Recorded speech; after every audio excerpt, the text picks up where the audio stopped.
안녕하세요. 정광석입니다. 자, 세포생물학 기초의 5번째 영상입니다. 보시는 것처럼 CB5는 세포의 개체군 성장이라고 하는 제목으로 되어 있습니다.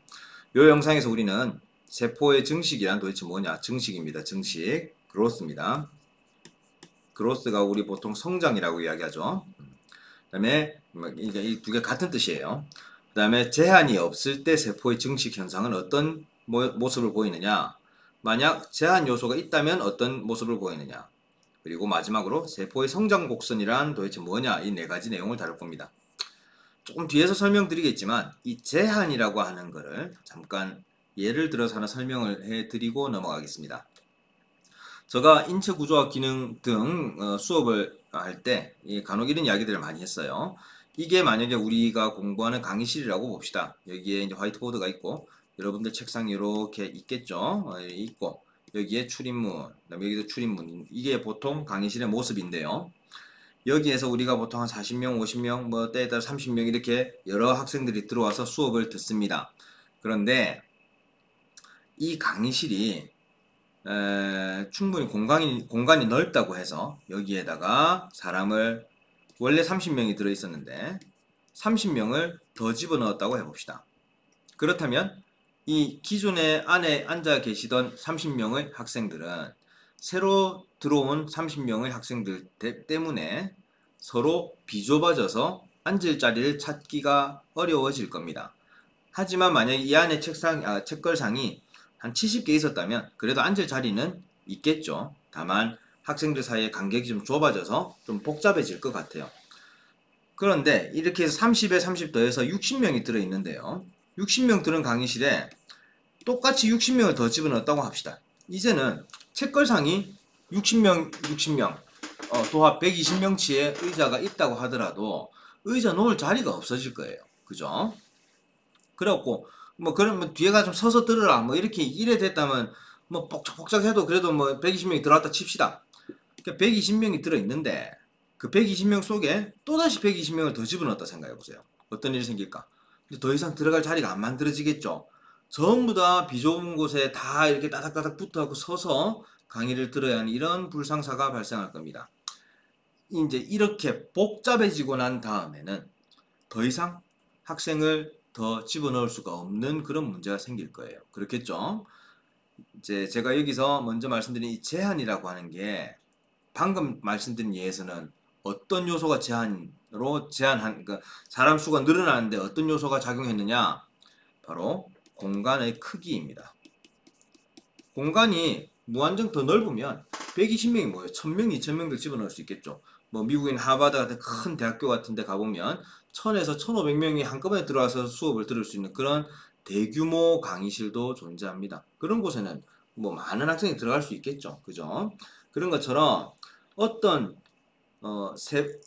지금 우리 학생을 예로 들어서 말씀을 드렸는데 세균이나 우리 사람의 세포나 이런 세포들이 하나가 2개로 분열하고 2개가 또 4개로 분열하고 이렇게 분열해 나가면서 수를 자꾸 늘려 나가는 게 일반적인데요. 이게 이 세포들 생물이기 때문에 보여주는 생명 현상 특징 중에 하나입니다. 증식입니다. 리프로덕션이죠. 그렇게 늘어갈 때 이 세포들이 충분히 활용할 수 있는 영양소 같은 영양소 자원이 있느냐, 혹은 온도가 자원이라면 좀 이상하죠. 근데 얘들한테는 온도도 일종의 자원처럼 작용을 해요. 적절한 온도대가 유지가 되면 아주 호조건이 되는 거고요. 춥거나 너무 더워지면은 악조건이 되는 거죠. 이것도 하나의 자원처럼 생각할 수 있어요. 그 다음에 방금 말씀드린 공간의 크기, 이런 것들이 제약이 딱 생기면은 세포가 더 이상 증식하지 못하고 그냥 최대로 최대로 개체수가 늘어난 상태에서 멈춰버립니다. 물론 죽은 놈이 있으면 또 새롭게 또 태어난 놈이 있긴 한데 그게 막 계속해서 올라가진 않고 일정 수준을 유지하게 돼요. 그렇게 세포의 개수가 더 이상 늘어나지 않게끔 딱 제약을 걸어주는 요소들을 우리가 제한 요소라고 불러줍니다. 영어입니다. 리미트 팩터라고 불러줘요. 참고로 이 용어는 좀 알아두십시오. 그래서 이 개념을 살펴보겠습니다. 다음 넘어갑시다. 세포의 증식이란 뭐냐? 증식 제가 좀 전에 증식을 영어로는 growth라고 부른다 했죠. growth 성장이라고 불러요. 근데 세포의 성장하면은 한 마리의 세포가 점점 커지는 걸 말하는 거고요.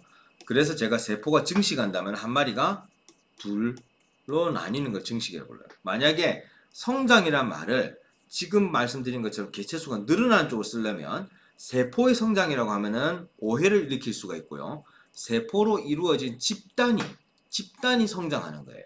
집단을 구성하고 있는 마리수가 늘어나면은 집단이 점점 더 커지게 되겠죠. 부산시를 이제 구성하고 있는 시민의 숫자가 한 200 몇십만 명 정도 된다 치면 부산시를 구성하는 이 부산 시민 집단이 성장하려면 외부에서 많은 사람들이 이사를 들어오거나 부산시에서 살고 계시는 분들이 많은 아이를 낳거나 즉 사람의 머릿수가 늘어나면은 우리 부산 시민이라는 집단이 성장한다고 말할 수 있겠죠? 그거와 같은 개념이에요. 자, 그래서 조금 전문적인 용어 하나 나옵니다. 개체군, population이라고 하는데 이 population이라는 단어를 유전이나 진화학 같은 분야에서는 집단이라고 하는 용어를 쓰고요. 이렇게 세포생물학이나 생태학 같은 영역에서는 개체군이라고 합니다. 똑같은 뜻이에요. population이라는 단어를 번역한 거고요. 그 의미를 살펴봅시다. 같은 종입니다. 서로 다른 종이 아니고 같은 종, 사람이면 사람끼리 혹은 뭐 대장균이면 대장균끼리 한 종류로 이루어져 있는 세포들 혹은 그 개체들이 같은 시간과 공간에 함께 서식한 집단을 개체군이라고 부른다 라고 이제 이해하시면 됩니다. 그래서 개체군은 집단이기 때문에 집단 속에 얼만큼 옹기종기 조밀하게 모여 사느냐 얼만큼 띄엄띄엄 떨어져 사느냐를 표현하는 밀도라고 하는 말을 쓸 수가 있고요. 보통 단위 면적당 몇 마리의 세포가 있었느냐 이렇게 표현합니다. 그 다음에 미안합니다. 개체군 성장, population growth 제가 좀 전에 설명드린 것처럼 개체군을 이루고 있는 존재들이 수가 늘어나서 그 집단의 사이즈가 커지는 것을 우리가 개체군 성장이라고 부른다. 그리고 개체군의 성장률이라고 하는 게 나옵니다. 자, 이 율을 우리가 무슨 률이라고 하는 게 어떤 의미인지 좀 생각해 봅시다. 요거 먼저 잠깐 말씀드리고 개체군 성장률을 다시 설명드릴게요. 무슨 율 하는 거는 정해져 있는 단위 시간, 보통은 단위 시간 의미예요. 단위 시간당 얼마만큼의 개체수가 증가했는지를 표현하는 겁니다. 무슨 말이냐? 부산 시민이 옛날에 제가 어릴 때는 뭐 500만, 600만까지 이렇게 굉장히 많을 때가 있었어요. 그때 그 600만까지 가기 이전에도 물론 150만, 200만, 300만 시기가 있었겠죠. 그런데 이를테면 뭐 1970년대 부산 시민의 숫자를 한번 세보니까 예를 들면 200만 명이라고 합시다. 그리고 1990년대 한 20년 정도 터울을 두고 또 한번 세보니까 600만 명이 됐어요. 그러면 20년 사이에 거의 200에서 600으로 늘어나서 400만 명이 늘어났다 칩시다. 그러면 20년 동안 400만 명이 늘어났으니 1년에 몇만 명씩 늘어난 셈이냐 이렇게 볼 수 있겠죠. 이것을 바로 우리가 변화율이라고 불러요. 성장률이라고도 표현하고. 그러니까 무슨 율 하는 거는 정해진 기간 동안 혹은 정해진 횟수 동안 뭐 정해진 뭐 면적으로도 표현할 수 있습니다. 하여튼 정해져 있는 어떤 단위 동안 뭐가 얼마만큼 늘었느냐 줄었느냐를 표현하는 거예요. 개체군의 성장률이라고 하는 거는 정해져 있는 기간 동안 하루나 뭐 일주일이나 이렇게 딱 일자로 표현할 1이라고 하는 숫자로 표현할 수 있는 그 단위당 얼마씩 늘어났느냐 이렇게 표현을 많이 합니다. 보통은 시간 단위, 한 시간에 세균 같은 경우는 굉장히 증식 속도가 빠르기 때문에 한 시간에 몇 마리씩 늘어났냐를 표현하는 경우가 많고요. 뭐 세균이 아닌 진핵세포 같은 경우에는 하루당 몇 마리씩 증식했냐 이렇게 또 표현합니다. 그래서 보통 단위가 뭐 이를테면 1000마리, 1000셀즈, 세균을 1000셀즈 per hour 이렇게 표현하면은 시간당 HR입니다. HR 시간당 1000개의 세포씩 증가해 나갔다. 그러면은 여기 땅 하고 난 다음에 1시간 뒤에는 1000마리 늘어났고 또 1시간 뒤에는 또 1000마리 더 늘어났고 이렇게 된다는 뜻이죠. 그런 것을 우리는 개체군 성장률이라고 표현합니다. 자, 이 개체군의 성장, 즉 개체군 집단의 크기가 커지는 개체수가 많아지는 데 영향을 미친 요인이 뭐냐? 한번 볼까요? 아주 단순합니다. 간단합니다. 그 안에 살고 있는 생물들이 새끼를 많이 놓으면은 당연히 수가 늘겠죠. 그죠? 그 다음에 그 집단 쪽으로 이사를 많이 들어오면은 또 세포 수가 많이 늘어날 거예요. 요 두 개는 개체군의 성장 플러스 쪽으로, 그러니까 증식한 쪽으로 영향을 미치는 요인들이고요. 사망률 데스 레이트입니다. 모탈리티라고도 부르는데, 사망률이 높으면 그 집단 속에 구성하고 있던 생물이 죽는다는 뜻이에요. 많이 죽는다는 뜻이에요. 많이 죽을수록 숫자가 줄어들겠죠? 줄어드니까 개체군의 크기는 어떻게 될까? 커질까요? 줄어들까요? 예, 그렇죠. 줄어들겠죠. 마지막, 이출률, 에미그레이션, 이사 나가는 거, 밖으로 도망가는 거. 거기 살고 있던 생물들이 밖으로 도망가 버렸으니 당연히 그 집단의 크기는 줄어들겠죠. 그래서 출생률과 이입률은 플러스 요인으로 보면 되고, 사망률과 이출률은 마이너스 요인으로 보면 된다. 별로 어렵지 않은 겁니다. 그래서 개체군의 크기 변화는 출생 이입을 더한 거에서부터 사망 이출을 더한 걸 통째로 뺀 거하고 같다, 이렇게 표현하는 겁니다. 오른쪽 그림 보시면은, 자 이제 이게 세균이라고 쳐요. 집신벌레 같아 보이는데 일단 세균이라고 칩시다. 세균 한 마리가 분열하면 두 마리가 됐어요. 두 마리가 또 각각 분열하면은 두 개씩 네 마리가 되고, 네 개가 또 각각 분열하면은 8개가 되고, 16개, 32개, 64개 계속 늘어납니다. 그럼 이거를 갖다가 그림으로, 이게 이제 days입니다. 0일, 그러니까 딱 이제 접종했을 때 0일차부터 1일차, 2일차, 3일차, 4일차 이렇게 5, 6이라고 표현해 봅시다. Y축은 이 마리수라고 생각해 봐요. 0일차에는 이제 막 한 마리 넣었기 때문에 0 여기다 붙어 있읍시다. 자, 여기였고 1, 2, 3, 4, 5, 6, 7, 8, 막 이를 갖다 칩시다. 그 다음 날에는 두 마리로 늘어났어요. 0일차 0이 아니고 1회가 있구나. 여기 아니고 1회가 있고, 그 다음 날에는 두 마리가 돼 있고, 그 다음 날에는 두 개가 4개가 돼 있겠죠. 2일차에는 1, 2, 3, 4, 4개 여기 왔겠네.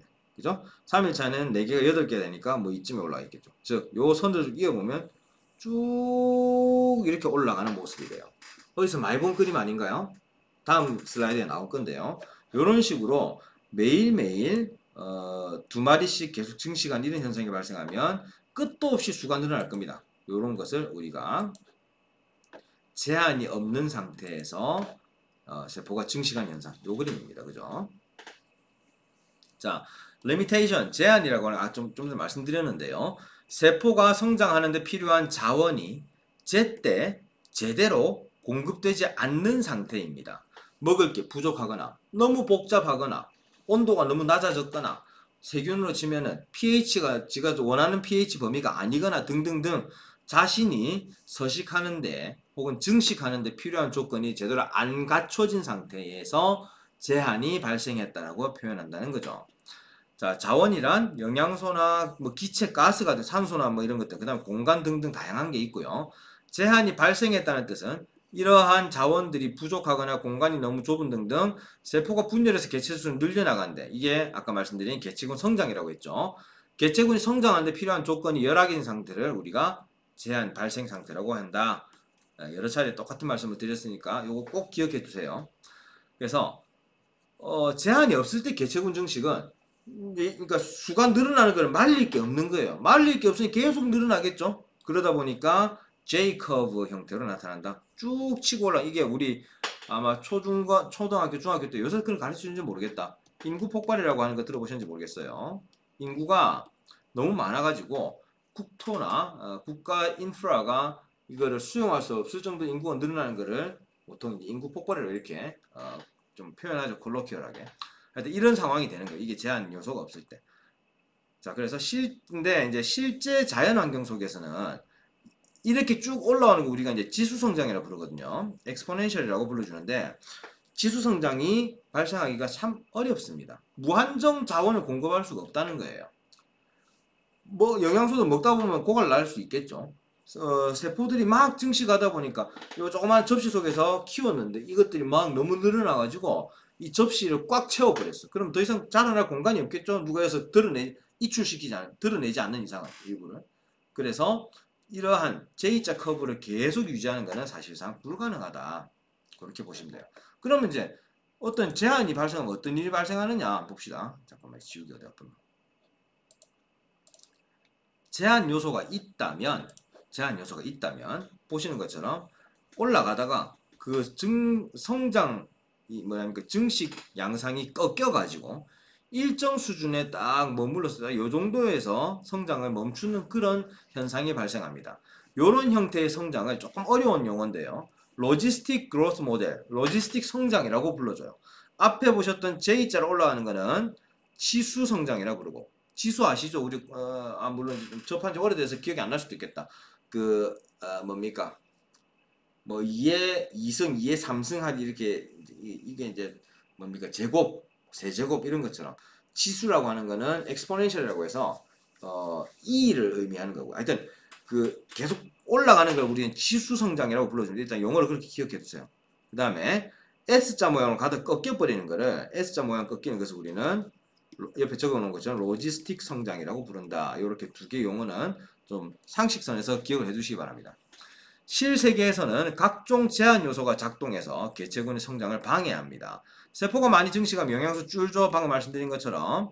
그다음에 세포가 너무 많이 증식하면 공간이 비좁아지죠. 그래서 제한이 걸려요. 그래서 로지스틱 모델이라고 하는 건 결국 뭘 의미하느냐? 제한 요소에 의해서 개체군 성장이 둔화된 상태를 추정하는 계산식을 의미한다. 그래서 제한이 발생할 때 개체군 증식 양상은 보통 방금 말씀드린 것처럼 S자 커브 모양이 됩니다. 그리고 맨 위쪽에 자라다 도저히 이거 속된 표현 좀 쓸게요. 다 자라다가 더러워서 못 자라겠다 하고 멈춰버리는, 개체수 늘어나는 것이 증식 작업이 멈춰버리고 딱 그 정도 수준에서 머물러 계속 유지하는 이런 상태, 그 유지하는 요 수준의 마리수를 우리가 carrying capacity 혹은 환경 수용력이라고 표현합니다. 주어진 환경에서 지속 가능한 최대 개체군의 크기, 환경 수용력 근처까지 개체수가 늘어나면 개체군 성장 속도가 둔화하고 일정 수준의 개체수를 유지하는, 즉 플레이토를 일으키는 그런 경향이 발생합니다. 아까도 잠깐 말씀드렸지만 이 carrying capacity에 성장한 개체수가 거의 근접했다고 해서 아무것도 안 해도 가만히 딱 멈춰 있는 게 절대 아니에요. 세포가 늘어나고 여기 좀 확대해서 보면요, 어떤 일이 생기느냐면요, 이게 carrying capacity 라인이고 어떤 세포가 아차 싶으면 한 번 더 분열해 본 거야. 그러면 개체수 늘어났겠지. 늘어나면은 늘어난 그 개체수만큼 더 비좁아지니까 애들이 살기를 힘들어해요. 그러면은 몇 마리가 더 죽어버려. 쭉 떨어지겠지. 더 죽어버리니까 살짝 여유가 남죠? 그러니까 또 나머지 애들이 여기다 집어 또 분열하면 또 올라가. 아직 조금 더 여유가 있네? 한 번 더 분열 또 올라가. 또 오버하면은 또 죽어 떨어지고. 이런 식으로 계속 반복이 된다는 거예요. 계속 일정한 수준의 개체수만 유지하면서 얼음 땡 하는 것처럼 가만히 있는 게 아니고요. 살짝 늘었다가 더 많이 죽었다가 다시 복구했다. 이게 계속 반복하고 있다. 이것이 S자 커브를 보여주는 로지스틱 성장의 특징이다. 이렇게 이해하시기 바랍니다. 자, 이제 다음 마지막 내용입니다. 그래서 세포의 성장 곡선 혹은 증식 곡선이라고도 하는데요. 성장 곡선 growth curve라고 하는 것은 J 커브나 S 커브처럼 개체수가 시간에 따라 늘어나는 현상을 그림으로 표현한 겁니다. 성장 곡선을 통해서 특정 생물의 성장 방식을 추정할 수 있는, 이게 되게 중요한 개념입니다. 자, 세포 성장 곡선의 주요 단계 4가지가 있는데요. 처음에는 우리가 감염됐다고 칩시다. 내 몸속에 어떤 세균이 들어왔는데 세균이 처음부터 막 수백만 마리, 수천만 마리가 한꺼번에 밀고 들어오진 않아요. 그렇게 많지 않은 세균이 자리 잡으면 그때부터 여러분들도 어디 여행 가는데, 정말 여행이란다, 어딘가를 방문했는데 처음 가보는 곳이에요. 조금은 낯설어서 잠깐 좀 더듬거릴 수 있겠죠.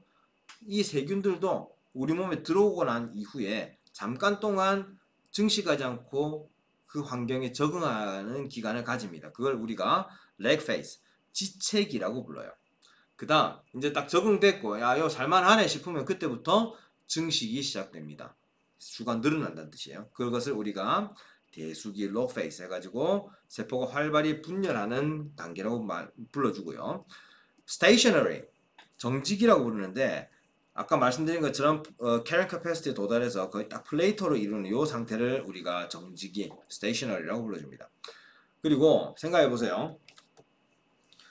이 계속 일정 수준 유지하고 있던 이 세포들이 그 환경을 새롭게 깨끗하게 해주거나 뭐 영양소를 더 부어주거나 하는 이런 어떤 추가 작업이 없으면은 계속 살 수 있을까요? 이미 영양소 다 진작에 고갈나 버리면은 얘들은 더 이상 살 방법이 없어요. 그래서 그때부터는 집단으로 세포가 죽기 시작합니다. 그걸 우리가 death phase, 사멸기라고 부릅니다. 영양분 고갈 등으로 세포가 죽어가는 단계. 쭉 떨어져요. 대부분의 경우는 이렇게 떨어지다가 완전히 사멸해서 없어지는 경우가 생기고요. 일부 여기에서 이렇게 죽어나가는데 옆에 세포 죽고 내가 이제 세균이라 쳐요. 내 옆에 세균도 한 마리 죽고 내 앞에 것도 죽고 뒤에 다 죽었는데 내만 희한하게 살아남은 거야. 근데 살아남고 보니까 내 옆에 다 죽어갖고 야들 썩어가지고 영양소가 질질질 새 나오네요. 난 어떡할까? 기분 좋아 또 잘할 수 있겠죠. 그런 경우도 간간히 있습니다. 어쨌든 세포 개체군의 성장은 처음엔 지체하다가 로그 페이즈로 올라가다가 스테이셔너리 멈추다가 데스 다 죽는 거. 요런 게 가장 일반적인 세포의 증식 곡선, 성장 곡선이다. 그래서 요약하면은 세포의 증식이란 세포가 분열해서 세포 개체군의 크기, 개체군 아까 집단이라 했고요. 집단의 크기라고 하는 건 그 집단을 구성하고 있는 그 세포들 혹은 생물들의 개체수라고 했습니다. 그게 커지는 것을 세포의 증식이라고 부른다. 제한이 없을 때 세포 증식 현상은 J 커브를 이루면서 막 한두 끝도 없이 올라간다고 했고요. 대부분의 경우 제한이 있다고 했죠. 제한이 발생하면은 올라가다가 꺾여서 S자 커브의 모양을 그린다. 무엇이? 개체수가. 자, 그 다음 마지막으로 세포의 성장 곡선, 증식 곡선이란 세포 빠르게 증식했다가 일정 기간 경과한 뒤 전체적으로 사멸하는 현상을 표현한 곡선이다. 요거 요렇게 올라가는 거 요거를 말씀드렸습니다. 자, 감염미생물학과의 연관성. 사람을 감염시키는 세균은 종류에 따라서 다양한 형태의 성장 곡선을 보이는데요. 인체의 세포를 감염시킨 후 세포 내 영양소를 이용해서 개체수가 늘어나기 시작합니다. 그리고 충분한 개체수가 늘어나면 세포 내 공간이 부족하죠. 그럼 세균들이 아이고 이제 공간이 부족해서 못 살겠다 다 죽자 하면은 난 병이 나와버려요. 그렇지 않다는 거야. 공간 부족하면 세균이 우리 몸의 세포를 뚫고 밖으로 나와버려. 터뜨리고 밖으로 나와서 옆에 있는 새로운 생생한 세포 속에도 기어들어가고 그 세포를 또 해코지하게 되는 거죠. 이런 식으로 세포가 증식했다가 사멸했다는 게 발생한다. 이렇게 이해하시면 좋겠습니다. 자, 세포생물학 영상은 이것으로 마치겠습니다. 수고했습니다.